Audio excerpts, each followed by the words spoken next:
we get this party started? That's a yes. And who enjoyed the party last night? That was pretty fascinating. As soon as I walked in there, I said, okay, this is different. So my name is Peter Kelly Detweiler. I write for Forbes.com as an intelligence gathering platform, and I am a strategic consultant with a group called Northbridge Energy Partners, and our job is to kind of figure out tomorrow. What's happening on the grid? What's going on with different technologies and business models, and where's this all headed? What kind of collaboration is going to occur, and how are we going to achieve these new outcomes? You can kind of see how this is all starting to coalesce, but there are a lot of critical actors that are necessary to make this happen. And a huge number of partnerships. And one thing we're seeing at the city level is this fascinating coalescence of actors that form around these nonprofits. So today we're going to talk about this collaborative effort, how these not-for-profits work and lubricate the process of allowing cities to move forward with partners. So today I have Jennifer Sanders from Dallas Innovation Alliance, got that right, Jason Anderson, from Clean Tech San Diego, and Emily Yates from Envision Charlotte. Scariest part of the panel for me is always doing the introductions. And the one thing I always do is outsource after that, no bios, because I always screw those up. So what I'd like to do today is have each one of you introduce yourselves for 3 or 4 minutes and talk about what it is that you're doing. What's the mission of your organization? What are the main challenges you see, and what gets you to work every day? What gets you charged, and what is so great about the work that we're all doing and how you fit into that? So if we can start right there at the end. Sure. Hi, everyone. So I'm Jennifer Sanders. I'm the Executive Director of the Dallas Innovation Alliance, and we were formed in 2015 as a freestanding 501c3 public-private partnership. Our mission is to design and execute a smart city strategy for Dallas. And the conversation really started with a conversation with Mayor, I'm trying to figure out if my mic is on. With a conversation with Mayor Rollins around, for a number of reasons, increased population coming to Texas. I'm sure y'all have heard 250 move to the DFW region every day. Aging infrastructure and additional strain on the grid, as well as other natural resources. We really needed to get ahead of the curve on this smart cities thing that everybody's talking about. The mayor was very supportive, but essentially told us, okay, well, come report back and tell me how we do it, right? Go investigate. So working with city leadership in the city manager's office, the chief information officer, the conclusion that we came to was our best bet to get a really quick running start was to form a separate 501c3 as a way to do this. And a number of reasons that we took that direction, one of which being the city was very honest in that a freestanding entity could move substantially faster than an internal department at the inset. So we took a best minds approach to our organization. We brought together civic organizations like our Regional Transit Authority, like the Dallas Regional Chamber, Convention and Visitors Bureau, and a number of others, alongside university systems in the region and, of course, the private sector. And we really wanted to bring everyone to the table. These corporations like Itron have done this all over the world. We wanted to be able to bring best practices, low-hanging fruit, and move as quickly as we possibly can. The other reason to do a freestanding PPP was that we could move faster without going through procurement. So how do we test these technologies as quickly as possible, deliver data and results and ROI to the city, and then provide recommendations on how they scale that citywide? The second piece that we're delivering to the city are examples of new and sustainable financial models to scale this. No city has $60 million lying around to do infrastructure projects. And so how do we look at ways outside of the traditional bond model to raise these funds in a more sustainable way? So those are the two pieces that we're delivering to the city at the end of our pilot. Thank you, Jennifer. Okay. Jason, what's going on in San Diego? Some good stuff. So my name is Jason Anderson, President and CEO of Clean Tech San Diego. Clean Tech San Diego is a trade association. We were actually formed 10 years ago to help accelerate the growth of the renewable energy and clean technology sector in San Diego. At the time, the state of California had passed AB 32, which is our kind of global climate change legislation from the state of California. And business leaders in San Diego, in addition to our mayor at the time, really saw the economic opportunity that was going to come out of some of the environmental regulations that were coming down from the state. Meaning the private sector was really going to have to deliver to help the state meet its goals, whether those be renewable energy goals, energy storage goals, whatever that is. And so the organization was formed to really be an advocate for the industry and to make sure that the public, private, and academic sectors were working closely to advance the growth of this market here in the San Diego region. So for us, we do a number of different things as an organization. We have about 117 members that range from really small companies to really large companies, to the military, to the port, to the airport, to cities, and a whole host of others. And we advocate on their behalf to make sure that the industry and the market drivers from a state perspective are really creating an industry that can continue to grow. About 6 years ago, we launched the Smart Cities San Diego Collaborative. At the time, we were really focused on helping the region build out its electric vehicle charging infrastructure. San Diego was one of the 11 cities that was named by the DOE in I think the EV project. And we as a consortium really knew that in order for us to get the numbers we needed to get to support the growth of electric vehicles in our region, it was going to take kind of all hands on deck. So that's what really launched our Smart Cities initiative. And today, we're fortunate to have partners around the table like Itron, and I want to thank the team at Itron for having us here today and inviting us. They've been really great partners of Clean Tech San Diego in our region, and Bob in particular, who we all know. But we've been working to really help our cities, the county, public agencies, the airport, the port, really understand kind of the world of the possible when it comes to technologies and how these technologies can be used to help them meet their energy goals, help them meet their water goals, help them meet their sustainability goals. So we act as sometimes a third-party facilitator to make sure all partners are brought to the table. And to date have seen some really exciting stuff happening in San Diego. We've got AT&T and GE are launching the world's largest urban IoT platform in the city of San Diego. We have a number of different other projects that are happening around our region. So San Diego is definitely benefiting from this. From a regional perspective, San Diego ranks around number 4 in the country in terms of its clean tech and renewable energy leadership, and a lot of that has to do with smart cities. We have we're the number one city in the country for solar installations. We have the world's largest lithium-ion battery storage facility in San Diego. We have the highest amount of EVs per capita than any other city in the region. So our region is benefiting both economically and environmentally from kind of this movement, and we kind of sit in the middle of that and really try to bring all parties together to again kind of facilitate projects, but at the same time kind of be a cheerleader and a spokesperson for our region, kind of what's happening in this space. Thanks, that sounds like a lot of fun.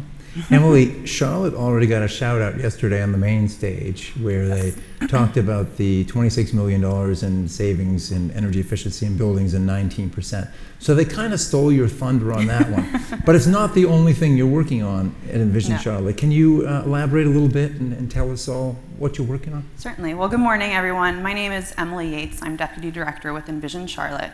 For those of you unfamiliar with Envision Charlotte, we're a 501c3, very small one, located in Charlotte, and our mission is really to take the city of Charlotte and make it a living lab where we deploy new and innovative technologies and first of their kind programming to help make the city more sustainable, resilient, and economically competitive. The energy program that you're referencing is really the backbone of how we were formed.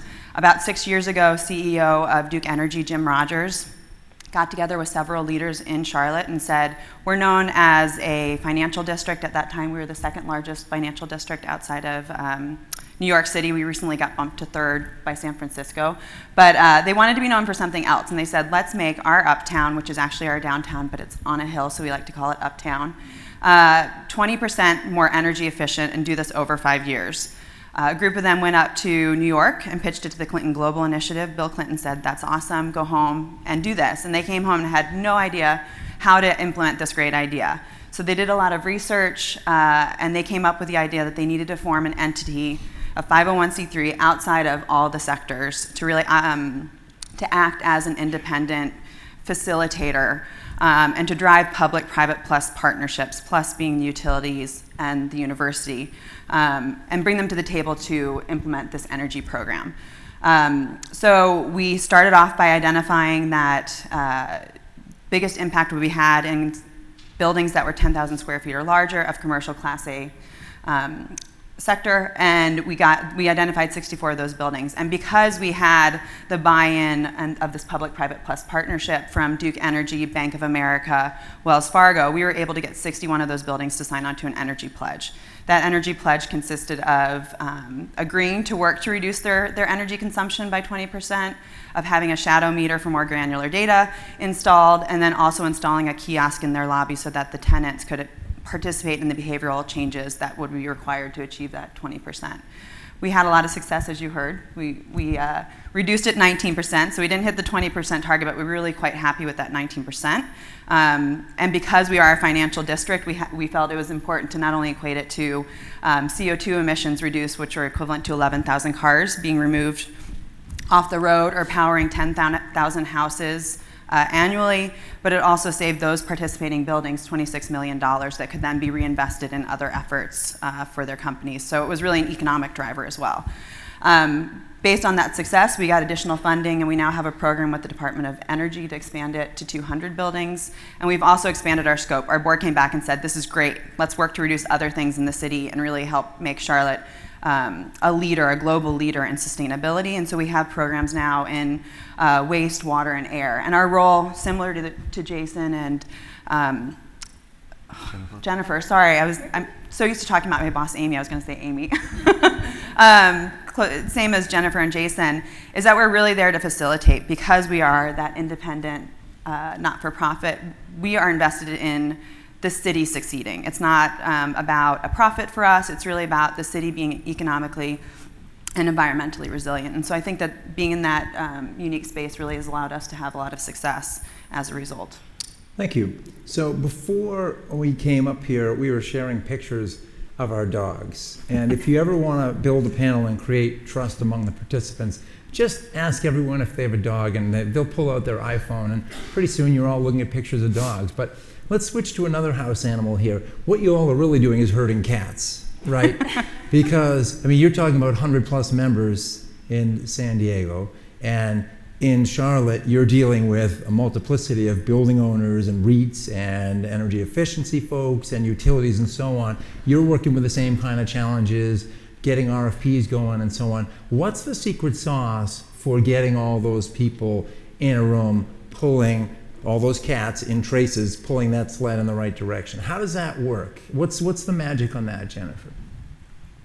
That's a great question, and I think ultimately the end game is the same, and the goal is the same, and it's one, to improve quality of life in the city for some of the business-focused organizations like the Chamber. How do we attract more talent? How do we attract more businesses? From the city standpoint, they want to be economically resourced, and from a resiliency perspective, they want to be positioned for the next generation and beyond. For the private sector, you know, we're not naive in the fact that there's a larger vision here, and so looking at citywide RFPs is obviously the ultimate end goal in terms of scaling. But ultimately, I think there is a soft and fuzzy to this as well. A lot of the companies are headquartered in Dallas. A lot of the organizations are truly stake in the ground invested, and so I really think there is an element of that giving back and giving a gift to the city and its citizens. Thanks. How do you figure out, Jason, the Venn diagram? There's a lot of partners out there with some elbows, and there's overlapping spaces. How, in the conversation, for example, with smart street lighting or any of your other initiatives, do you demarcate where the lines are among the partners so that they are all relatively aligned? Yeah, I think, probably most importantly is just to remove that Venn diagram, right? We're all kind of in this together, right? And so what we've been able to, I think, do in San Diego is bring some strange bedfellows to the table together to work on certain things. So we try to create a forum where no one's in there just pitching their technology or pitching their solution or pitching their service. They're really trying to think about, all right, if we're going to advance this, because unfortunately when we talk about smart cities, there's that city word in there, right? And that city word means procurement, it means no money, it means bureaucracy, and that is causing, I think, a lot of heartache and a lot of heartburn in the industry because they just can't move as fast as they want to. And so for an organization like ours to really be able to bring kind of everyone in the room, we all understand kind of the struggles it takes to work with cities. But we have folks, and Itron does a great job of this, of really just working with the cities to understand what they need and then kind of reversing that to the industry and say, look, this is what the city's looking at. You may have this solution, we may have this solution, we can provide this service, but if we can all come together and provide kind of a suite of services or a suite of technologies, perhaps that will make this move faster as opposed to us going in individually and just trying to sell something to the city. So I think a lot of it is, from my perspective, just kind of removing those buckets or removing those silos and really bringing everyone together, again, facilitating conversations around what the cities need or what the public agencies need and how kind of as a collective we can deliver on their needs, with our individual technologies working together.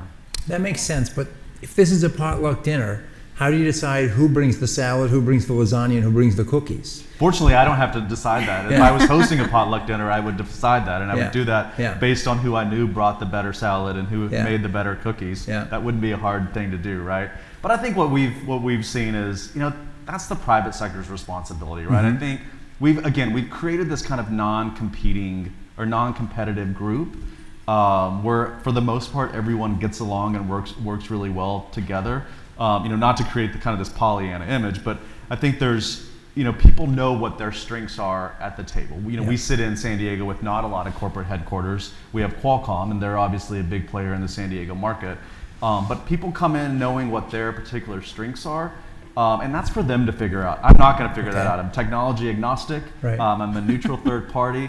They can go off in a room and figure that out. But if I can bring them to the table with the right decision makers, then my work is done, and it's their responsibility to figure out what they should be doing with the other private sector members. And I think if I could just add, what I've been really impressed with is the private sector's recognition of that.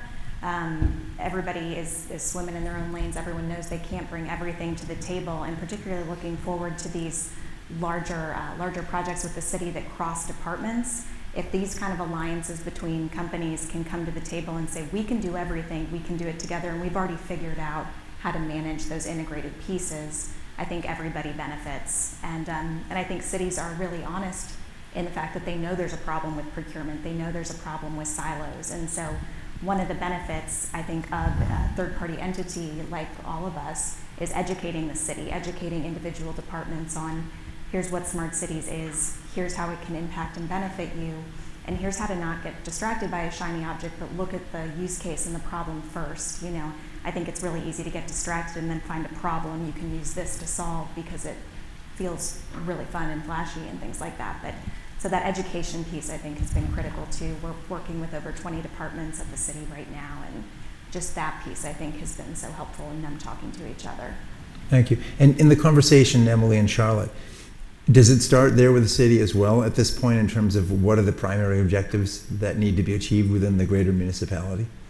I think it's happening more so now than it used to. The city has come to us and said, we preach sustainability, but we really need to walk that walk. Can you help us with that? And so we have shifted in some of our later pillars, so our waste and air pillar specifically, to really help the city set that strategic framework, and then with the anticipation that we'll help flush out that framework by bringing in the public-private plus partnerships.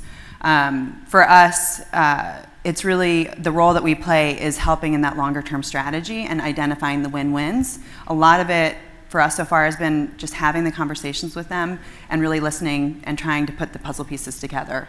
I find that to be one of the most fun things actually about this job is, okay, this group fits here, this group fits here.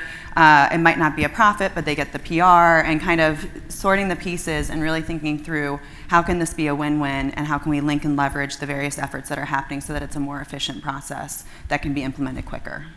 So you got to like puzzles, but you also have to be a diplomat, it sounds like. Yes. What was it that attracted you to the particular position? Because it sounds like you really have to have a multiplicity of skills in order to succeed, which is being able to listen really well, obviously articulate your vision, but then figure out how all those pieces fit together. What's the thing that has most surprised you maybe in terms of the skill sets of yours that have been called upon? So I think this job attracted me because it's the culmination of all the skills that I've developed in my career path, which is not a very linear, straight path. I've held positions in a variety of sectors. I've worked in development. I've worked as a city planner, so I've worked on citizen engagement and diplomacy there.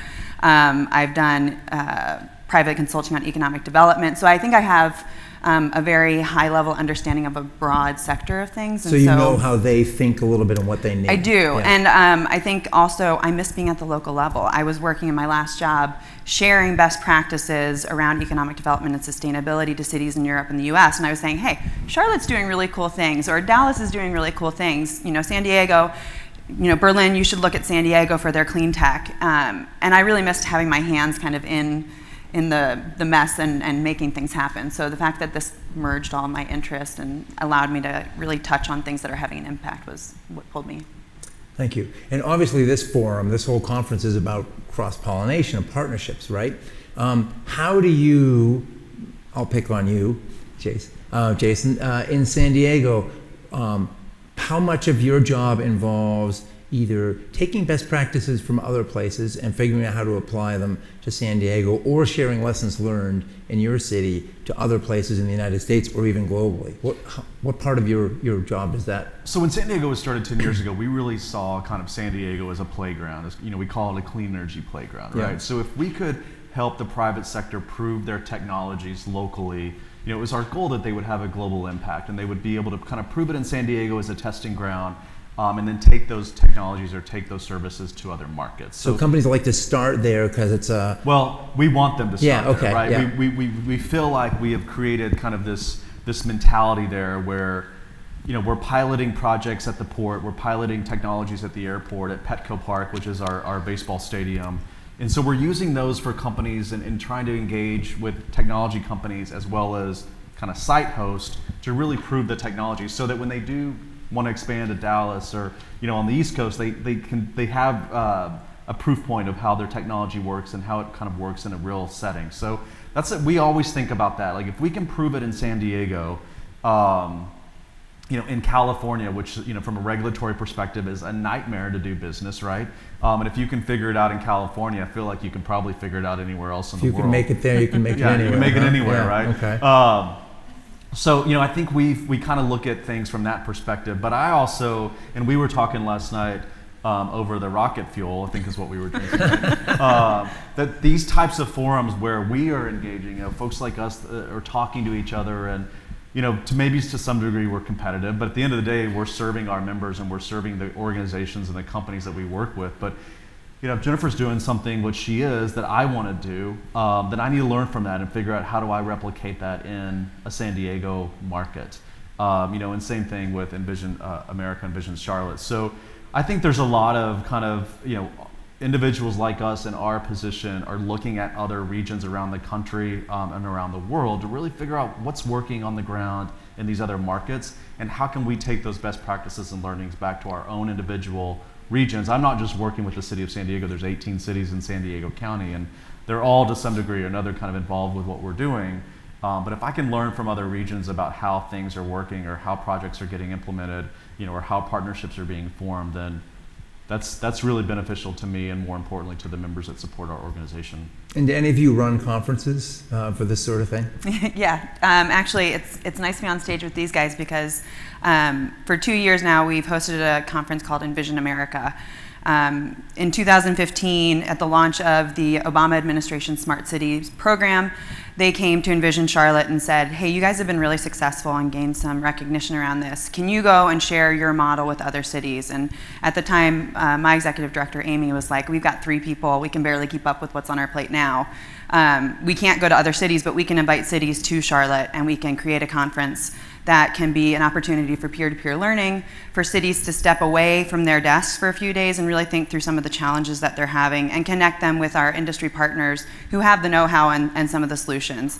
And it wasn't about pitching product, and I think that's a really important thing to note, and one that we're very proud of at Envision America. It's a conference for cities where we are bringing additional capacity and resources to help them move their projects forward, and we invest in that. You know, we're really thrilled to have 20 cities as our alumni cohort, San Diego and Dallas being 2 of those, and you guys were in our first cohort. But we're even more excited to, and I'm going to give a little pitch here, guys, bear with me, but we're expanding our Envision America to a new conference that's global, so we're inviting cities from around the world to participate in this. We see an opportunity to make it bigger and to really learn from cities, not only in the US, but what's happening in Europe, what's happening in South Korea around the Smart Cities platforms. It's called By Cities for Cities. It's June 5th through 7th. I'm extending you all an invitation to come to Charlotte next summer. It's beautiful in the summer in Charlotte. And if anybody's interested, I have information about it. But it's really just taking the process, which is connecting people around projects. We'll be focusing on data, water, waste, air, transportation, and safety as our kind of programmatic focus. And having panel discussions, but also workshops where you can really buckle down with a facilitator and some industry partners and work through your challenges. Thanks. And if you have a party with rocket fuel, I will endeavor to be Well, there. I'm telling you, I'm glad I came here because now I know what I'm up against. We really have to step up our game this summer. I'm going back with some videos to showcase exactly with the smoke and everything. Thank you. Jennifer, you wanted to?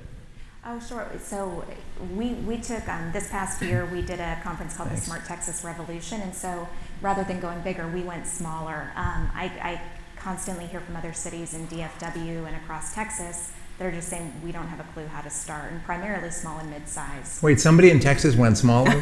Somebody in Texas went smaller. Wow, I'm from okay. Chicago, though, so maybe that's why I'm the anomaly. Broke that down. Big shoulders, smaller scope. But and I wanted to provide a central forum for that. We called it education, empowerment, and execution. So how do we get these smaller cities, one, up to speed on how you do this, how you get this going, how they can work together, because we think, you know, regional cities that are smaller working together from a procurement standpoint can get a bigger bang for their buck. You also need that alignment when you're integrating these technologies. I don't know if I'm driving from Dallas County to Tarrant County. I don't care that I cross the county line. Those traffic signals better work, and they better work together, right? So we brought together over 200 attendees to come in from, I think, 25 different municipalities regionally, and really just started to have that conversation, because I think one goal, and I've learned a tremendous amount from Charlotte and San Diego when we got started, and to kind of pay that forward in terms of, I want everyone that comes after Dallas to move faster than we did. So how do we kind of cut some of that red tape? How do we clear some of those hurdles at the inset so everybody can be more successful faster? And I think you mentioned on our prep call, I believe it was you, but someone mentioned that the RFP, once you can get it blessed by one municipality, you can often say, hey, this has been a proven model, and makes it easier for others to adopt. So there's a lubricative function there as well. Was that? Yeah, absolutely. And I don't know if that's consistent interlocal agreements. Does that also exist in We have California? piggyback clauses in some of our contracts locally. So if a city, you know, they can another city can piggyback onto an RFP or a contract that another city has let. And we've seen success with that in San Diego for sure, especially around streetlights and the conversion of streetlights to LEDs. So we were talking before, one of the critical roles you play is the ability to shorten the process on the procurement. What does that look like in terms of a timeline from, say, a red tape-ridden municipal environment in a medium to worst case scenario to a medium to good case scenario that you're all, can you cut it by years, or simply it wouldn't otherwise have happened were it not for the exercise of your good offices? What does that look like? Perhaps we'll keep with you. Yeah, Jennifer. So I think, you know, we were able to go from design to in-the-ground projects in about 10 months. The city, you know, shared with me, this would have probably taken 4 years if we did it internally.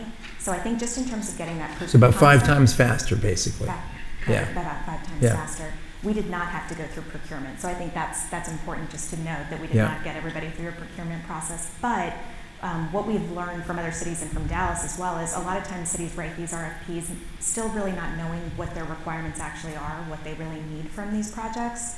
And so oftentimes that RFP process will have to go through 2 different full iterations. They get the first proposals in and they're so varied that they have to go back and refine. So if we can help them understand at the beginning as they're writing the RFP, this is exactly what we need, and we know this because we've already tested this out. We think that alone could cycle by half, reduce that cycle for some of these larger, more complex projects. Anything to add? I would say for us, so the city of Chula Vista, which is just south of San Diego, really between San Diego and Mexico, they are probably known as one of the smarter cities in the country. They're small, they're nimble. They've got a bayfront development that Rita, which I think is based in this building, is actually working with them on. But what they did with us is they were putting out an RFP to help them design kind of their smart city components. They ended up hiring Black & Veatch. But what they did with us is they put together an innovation council. So we kind of acted as an advisory group made up of technology companies that we work with, Cisco, Qualcomm, a couple of others. We really worked with the city to make sure as they were putting together this RFP and they were kind of going through the respondents, they kind of understood what types of technology needs they would need to put in the ground. So while we can't necessarily influence the RFP or the RFP process, like what Jennifer said, we bring the private sector to the table kind of outside of the process to really help the city understand what they need to be asking for, what type of technologies they're looking at, how does that all work from an interoperability perspective. So we kind of act as that advisory role with our members and working with cities as they develop their RFPs and then as they go through the interviewing process. But unfortunately, we're not in the position where we can actually kind of circumvent the process from a time perspective. Okay, and Charlotte? We're a little bit of a blend of both, I guess. Similar to Jason, we act in an advisory role a lot, but the other thing that we're able to do is if we're supporting the city, they're able to give us funds to hire somebody to help with strategy and development of plans or whatever they need. So we can really speed up that process because we don't have to go through procurement or an RFP. We can really just select it quite quickly. Thank you. In our preparation call, we were also talking about the beautiful value of peer pressure. So I can imagine in Charlotte, when you've got all those different REITs and building owners downtown, there are some that are much more proactive in adopting energy efficiency measures and making the investments, and a few others that might be, shall we say, more cautious. How do you round up those stray cats that are further afield, to stay with the house animal analogy here, the pet analogy? How do you help with peer pressure to pull the laggards into the fold? Is there a way you can get some of the leaders to say to the other ones, hey, come on, Jack, hey, come on, Elizabeth, come with us on this one? That's a good question, and I wouldn't say there's like a one-size-fits-all to how we get them on board. We do have representatives on our Envision Charlotte board, which is helpful. Duke sits on our board clearly because they help form us. Wells Fargo and Bank of America also sit on our board, so they're supportive of our projects in that way, but they don't always come out and because they're such large corporations, they can't always say, yes, we're doing this. But that's a large part of how we get people through peer pressure. Kind of all the other kids are doing it, you should join along. And that's how we got those 61 buildings to participate in our energy program. But we've seen peer pressure in a variety of scales in our program. So part of the reason we had success in our energy program was on the tenant side. Peer pressure through behavioral change campaigns really actually had a huge impact on our energy savings as well. So we've just learned that if you can kind of get to that tipping point, your chance for success is pretty good. And it's getting identifying who those tippers are. Sometimes it's just having the city saying, this is what we're doing, and you guys need to get on or be left in the dust. Other times it's having that private sector really come in and leverage their size, their capacity, their kind of reputation to help us. So then you kind of can create a new norm where it's, well, why wouldn't you do this? Exactly. Right? Okay, so we're in this world of advancing technology where a lighting retrofit 12 years ago might have been taking T12s and moving them to T8s and T5s if it's fluorescence, and now it's LED, and now we're starting to look at this brave new world of energy storage on site. How do you think about, for all three of you, the question, how do you think about these new technologies that are always coming down the pike? You mentioned, Jason, you already have one of the largest storage projects in the country right there in San Diego. Largest storage projects. Let me see? correct you. Ooh, Texas, small, California, whoa, okay, I'm feeling the tension here.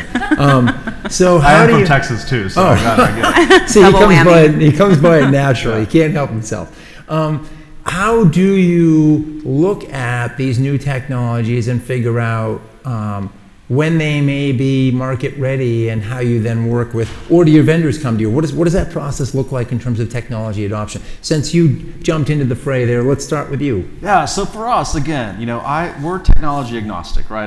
We're not picking winners and losers. Yeah. That's not our responsibility, and that's not the role of the organization. From an early stage perspective, so California has done a lot of great innovative things when it comes to supporting kind of the ecosystem around technology. So we actually won and we manage a program funded by the California Energy Commission to support early stage energy startups. So it's a 5-year program. We're working with 20 companies right now, providing them, basically we're a virtual accelerator, a virtual incubator, providing them a whole host of services along with our partners. But really our key role in that is to help them identify partners that can help them prove their technology. So help them get pilot projects up and running, those types of things. So what we do is go out to our public sector members, our other private sector members, our utility, the universities, and really facilitate these early stage companies doing pilot projects on their campus or on their site. And so what that does is allow those technologies to kind of get into the marketplace in real time, really prove out what they're doing, and then hopefully gives them traction. So for us, it's not necessarily picking the next big company. It's really helping those companies figure out in a real-time setting what their technology really needs to do and the service it needs to provide and the benefit of doing that. So that's kind of our role in the kind of supporting new technologies is really supporting those early stage companies by matching with our partners. Itron Ideal Labs has a facility in San Diego. They've actually, we had a full day there where companies that we're working with went in and pitched to Itron Ideal Labs.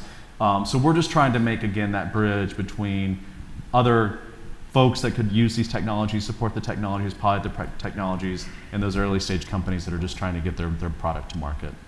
Thanks. How big is the Dallas Innovation Alliance? How many employees? 1.5. Okay. Wow. You've got to be the chief cook and bottle washer and the whole deal, huh?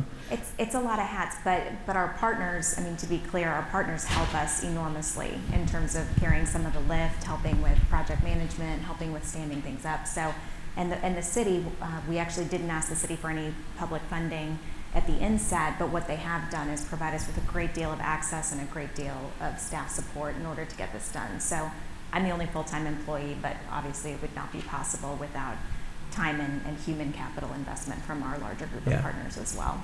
So we are very lean. Is there, how do you attract the funding that you have, and are there ways to, I mean, obviously, look at what you're doing with 1.5 person. If you had 3, or I'm sure this has played out in your head a million times driving to work, if only I had. How could you expand the role and further increase your efficacy? Are there ways to bring more funding to the table? And do you have to spend an inordinate amount of time thinking about where the next dime's coming from? I think any nonprofit organization does, to some extent. I think we are about to post a job, so I will have some support hopefully sooner than later. You all heard that, by the way. See, you got good candidates that would love a passion project and probably a salary cut. Please call me. But I am projects constantly either come to the table or other cities to work with. I mean, if I could do everything I can, I would 100%. So I do think constantly about, my God, if I had another person or person and a half, we could take on this extra mobility project, or we could lead this effort that we can't right now, and can continue to be a connective tissue for different areas. I have a very hard time staying as laser focused in scope as I probably should, because everything is so exciting right now. So without a doubt, we could both expand kind of our project and topical scope that we're hitting. I'd like to go a lot more in depth on the equity side and how are we really empowering from the social standpoint, as well as some more in-depth research, university partnerships, and getting those off the ground. So those would be your marginal wish lists? That'd be a piece of them, okay. For sure. Well, we got to get you like a MacArthur grant or something. Oh God, that would be the dream. And our funding, and to your question, about 65 to 70% are private foundation grants, and then about 30% private sector. Yeah. How about you, Jason? We have a team of 5. Yeah. 2 of which are basically funded almost entirely by our California Energy Commission grant. Yeah. We're about 80% members and about 20% grants. So for us, we're still small. We're a pretty lean operation. And I think, Jennifer said, I mean, we just stay focused. There's a lot of exciting things happening around San Diego. There's a lot of things happening around the world that are really exciting kind of in this space, but we've really tried to stay focused and in our lane. Our lane has really always been kind of tied back to the energy grid. We started off as a clean tech and renewable energy organization, and we'll always be that. So we try to focus everything and at least have everything kind of tie into the grid at the end of the day. So energy efficiency, energy storage, transmission, distribution, all those different types of things. So for us, I spend a lot of time thinking about budget and thinking about raising money. But we've been able to create a diverse pool of income for the organization, so we're not just reliant on one big player, one big funder into the organization. But it's a struggle. It's hard for, I think, all of us to continue to, we're always kind of fundraising at the end of the day.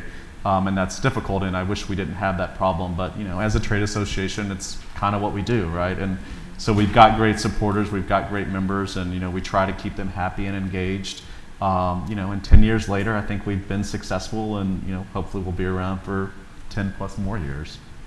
And I understand your value proposition, but it strikes me that you have to be very skilled at the art of politely saying no, that doesn't fit within our mission. And I do it a lot. Yeah. I do it a lot. I don't want mission fatigue. I don't, want to, stretch the mission and keep it pretty straight. And it also, I like that as well. I like being able to say no, and I like being able to say this doesn't really fit within the mission of the organization, because that allows me to kind of push out a lot of the noise that we don't really need to be focused on. So there's good and bad with that, and I definitely appreciate the good by really staying focused on what we as an organization were set out to do. Okay, if I gave you another $100,000, what would you do with it? Oh gosh, I don't know. There's a lot of kind of so I'll say this. So we have 18 cities in the city. Almost all of those cities are passing really aggressive and progressive climate action plans that are really driving their energy generation, energy consumption.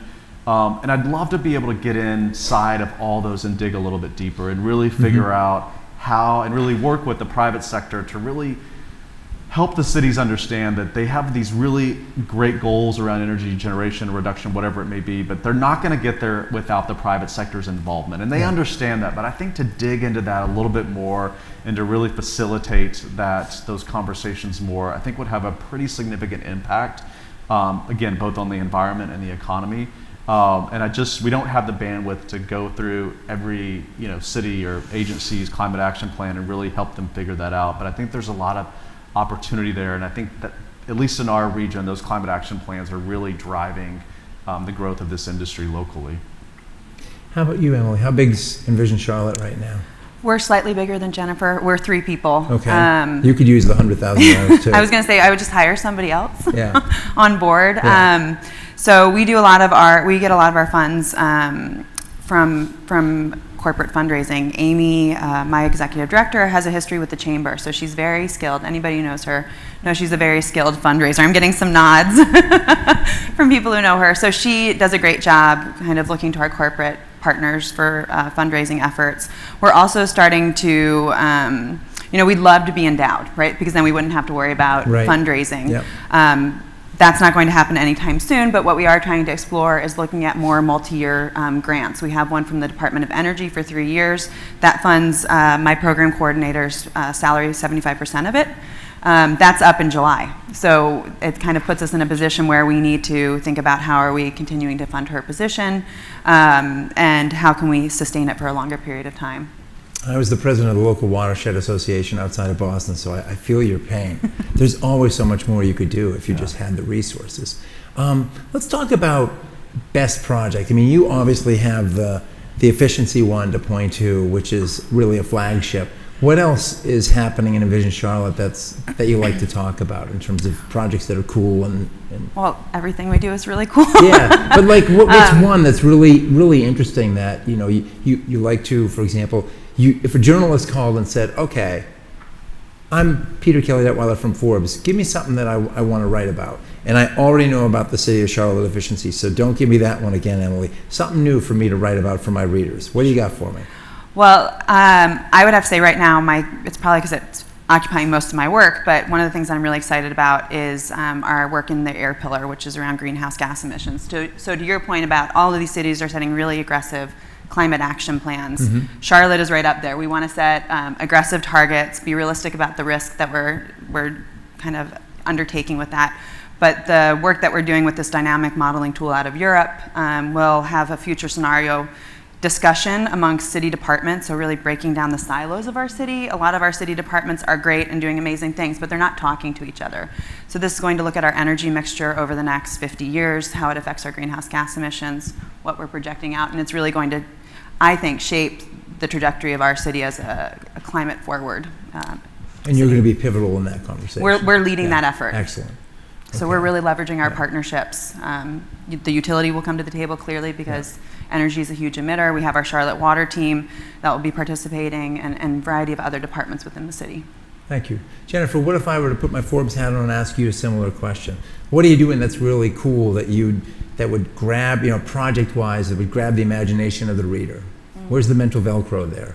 So I think two pieces. One of the things that we wanted to do with our living lab concept is from the inset put 9 different projects in a compressed geographic area and really looking at the insights that are coming cross-project as opposed to kind of segmented data, again, creating those silos. And so when we create that playground, to Jason's point, we can pull in the startup community. So I think that differentiation in part is the integration of all of these different projects and looking at KPIs that move across maybe not intuitive sectors or departments within the city.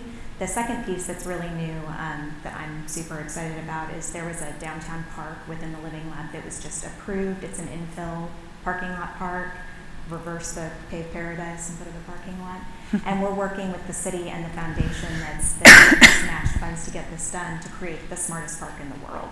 So we're going to bring everybody to the table to look at green space and livability and how do we incorporate technologies in a very green way just to really improve quality of life. So that's going to be another kind of petri dish for us to work through. But so I'm thrilled both from a land use capacity and use case. Dallas hasn't done a lot of the infill, and how do we prove out that we have more than enough parking, but nobody believes it because they don't know where it is, which is where a smart parking pilot comes into play, and make better use of that space as our residential population grows.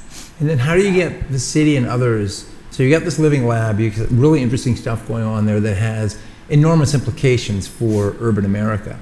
How do you get that message out to everybody else? Obviously, it could be through, for example, the conferences, but do you have to write case studies? Do you interact with the press a lot? What's the way where you amplify the message?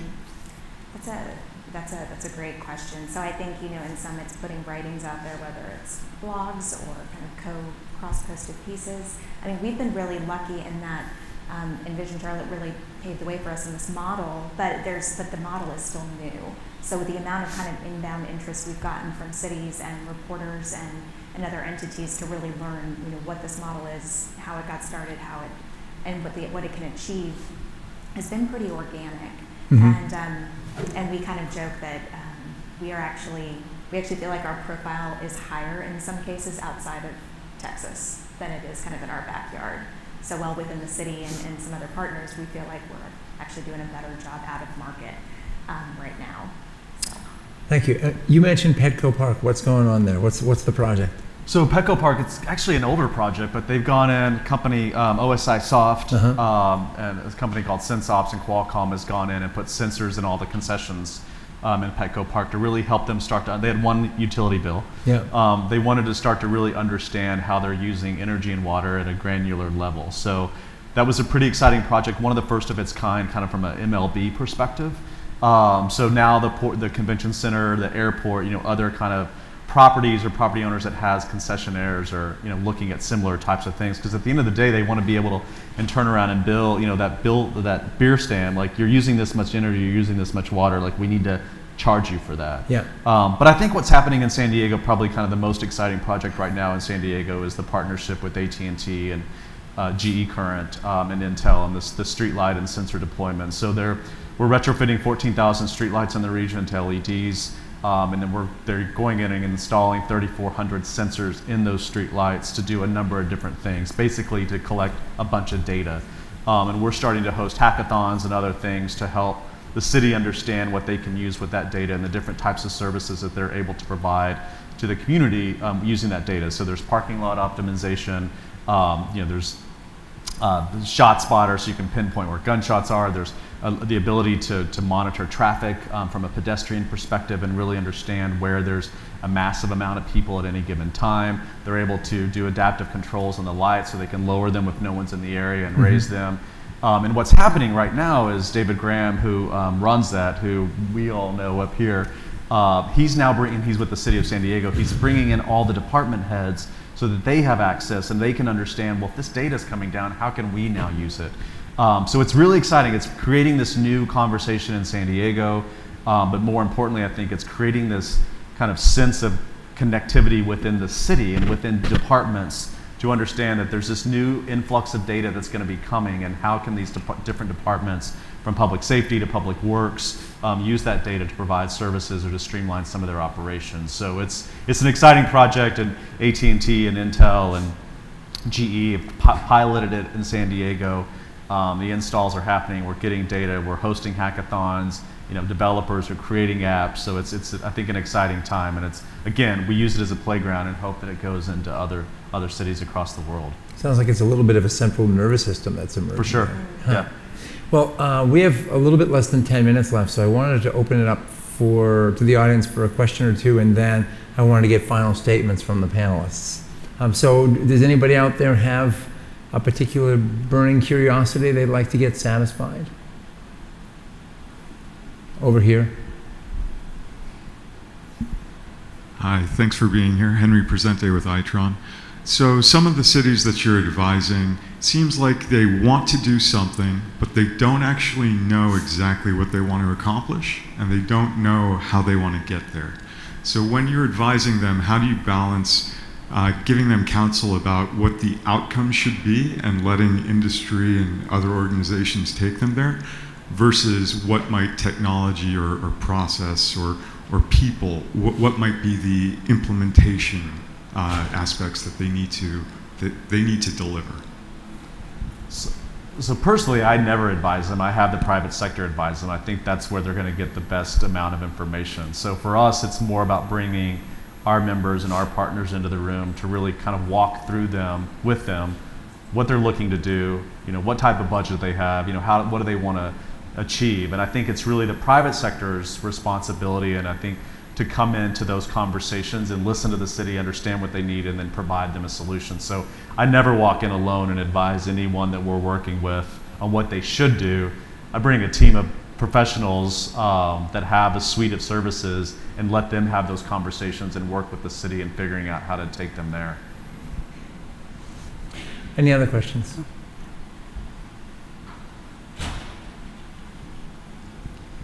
Hi, Shishella James with Centerpoint Energy. I just wanted to know if the panel had seen any alignment around the definition of a smart city. It seems to be some different points of view of what the concept and the ecosystem should really be. What are your thoughts? Who wants to take a stab at this? There's no one size fits all. There's not. Right. I think, again, to your point, if you ask 20 cities, you'd get 20 different definitions. But so it was important that Dallas come to terms with what is our working definition of a smart city. So where we landed was a smart city is one that's that intersection between data, technology, and community initiatives to improve economic development, quality of life, and resource efficiency. But the ultimate goal is always looking through the lens of the end user and the citizen. So how are we solving city problems to improve quality of life and mobility? That's actually a really great definition. I know, I was like, If you So write I that hope down, someone I'll wrote that down. Yeah, did someone write that? We got it on website. tape. We got it on tape. Good. oh, sorry. No, go ahead. I was just going to say, we keep it pretty light level, and just it's data and technology being used to improve the quality of life for citizens. What I've been trying to bring into the conversation in Charlotte is more of where I see the conversation shifting at a global policy level, where it's becoming more human-centered. So thinking about equity and inclusion, how are you making sure that all citizens are being affected and their quality of life is improving, not just the ones who can vocalize the need for themselves, but really how are we ensuring that all needs are met? Great. Here's the test now. We have just about 4 minutes left. So each one of you, I'd like to give 90 seconds to each one of you.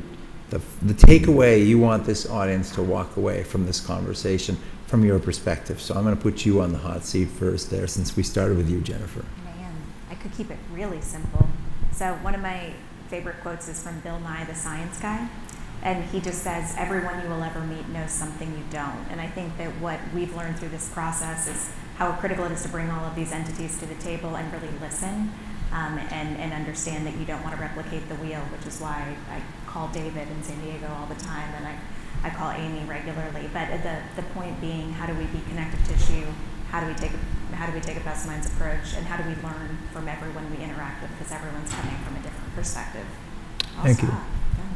Jason. I would say that, again, the focus of a lot of this is smart cities, but none of it's going to happen without the private sector's engagement and the private sector involvement. So I would assume most of the people in this room and at this conference are in the private sector, and I think it's really, the burden is on them. The responsibility is on them to kind of push this smart city agenda forward. And I think knowing that, we can't rely on the cities, we got to rely on the private sectors, and I think it's all of our responsibility to work with cities and public agencies to push this whole program forward. Emily, you get last word. Well, ditto on all they said, but mine is along the lines of collaboration, that you have to be collaborative, you have to find the win-wins, there has to be a give and take to help the city, that the focus has to be on making a strong and resilient city, and that I think, especially given our current political climate, that cities are where it's really at, that we should be looking to cities for how to move forward, that we're not going to get the framework at the national level or even the state level in certain states, but it's really, cities are where the policy rubber hits the pavement, and that's where the action will be. Thanks. Well, I think it's pretty clear that in order to be successful, you have to be super intelligent, curious, passionate, and highly articulate, and we've certainly seen that in spades today from this panel. So I'd like to thank all three of you for sharing very generously your insights with the audience. Thank you very much. Thank you.